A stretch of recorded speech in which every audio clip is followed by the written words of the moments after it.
Sa national government, lagi po naming sinasabi, hindi sapat na magtatayo ka lang ng bahay o magbibigay ka lang ng unit.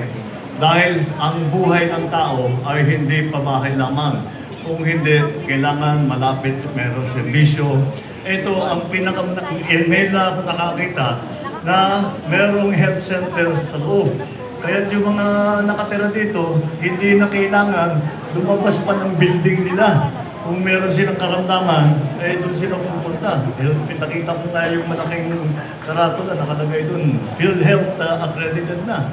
So, basta't maging tenant dito ay magiging maginhawa ang service ng healthcare ng ating mga pasyente, magiging pasyente. Ito po ay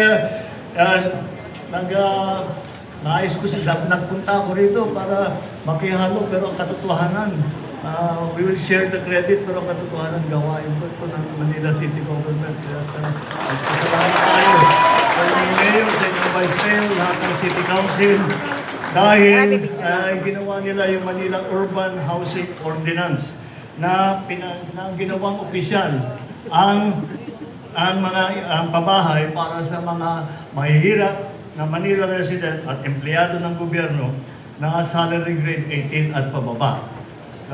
Pagka nakita ng ibang LGU ito, gagayahin ito, asahan mo. Dahil napakagandang modelo itong ginawa ninyo.